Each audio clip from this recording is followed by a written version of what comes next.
ছাত্র অধিকার পরিষদের কেন্দ্রীয় কমিটির মুক্তিযোদ্ধা ও স্বাধীনতা বিষয়ক সহ সম্পাদক রবিউল আউয়াল অন্তর ৩ দিন ধরে নিখোঁজ। পরিবারের দাবি, পায়রা তাপবিদ্যুৎ কেন্দ্র ও পায়রা বন্দরের অনিয়ম দুর্নীতি নিয়ে কথা বলছিলেন অন্তর। শুক্রবার ৮ দফা দাবিতে দিয়েছিলেন কর্মসূচিও, কিন্তু তার আগেই তাকে গুম করা হয়। মিলন কর্মকার, রাজুর তথ্য ও ছবিতে প্রতিবেদন। কলাপাড়া প্রেস ক্লাব মার্কেটে ডিজিটাল প্রিন্টিং প্রেসের ব্যবসা করেন ছাত্র অধিকার পরিষদের কেন্দ্রীয় নেতা রবিউল আউয়াল অন্তর। বৃহস্পতিবার রাতে প্রতিষ্ঠানটি নিজ হাতে বন্ধ করে বাড়ির উদ্দেশ্যে রওনা হন, কিন্তু বাড়ি ফিরেননি। মধ্যরাত থেকে তার ব্যবহৃত ফোনটি বন্ধ পান স্বজনরা।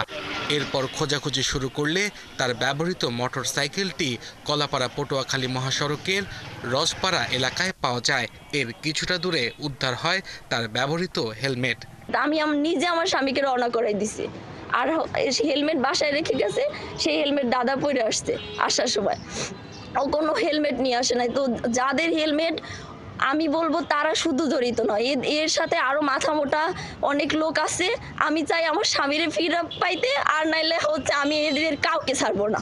পরিবারের দাবি, অন্তর পায়রা তাপবিদ্যুৎ কেন্দ্রের অনিয়ম নিয়ে কথা বলতেন। ক্ষতিগ্রস্ত মানুষের ক্ষতিপূরণ আদায়, ক্ষতিগ্রস্ত পরিবারের সদস্যদের চাকরি সহ ৮ দফা দাবি আদায়ে দীর্ঘদিন ধরেই আন্দোলন করছিলেন।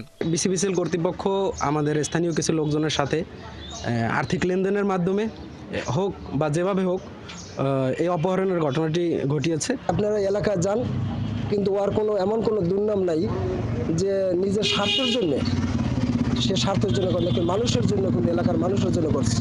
অবিলম্বে অন্তরের সন্ধান দাবি করেছেন বৈষম্য বিরোধী ছাত্র আন্দোলনের নেতারা। প্রশাসনকে আমরা বলতে চাই যে বা যারাই এর সাথে জড়িত থাকুক না কেন, তাদেরকে চিহ্নিত করে আইনের আওতায় আনা হোক এবং রবিউল আউয়াল অন্তরকে উদ্ধার করার জন্য তারা কাজ করে যায়। এই ঘটনায় অন্তরের বড় ভাই তুষার আল মামুন পায়রা তাপবিদ্যুৎ কেন্দ্রের ৬ কর্মকর্তার নাম উল্লেখ করে থানায় অভিযোগ করেছেন। বিষয়টি তদন্ত করে দেখছে পুলিশ। বিষয়ে আমরা তার কাছ থেকে একটা অভিযোগ পাইছি এবং এই বিষয়ে অনুসন্ধান চলছে এবং আমরা চাচ্ছি যে এটা দ্রুত এটা রেজাল্ট টানার জন্য, এবং আমরা আমাদের উদ্যোক্তা কর্তৃপক্ষের নলেজ দেওয়া আছে, আমরা এই বিষয়ে তদন্ত করছি। শুক্রবার বিদ্যুৎ কেন্দ্র সংলগ্ন ফুলবুনিয়া সড়কে মানববন্ধন ও সমাবেশের ডাক দেয়া হয়। এরপর থেকেই তাকে পাওয়া যাচ্ছে না। আব্দুল আল মামুন, ৭১।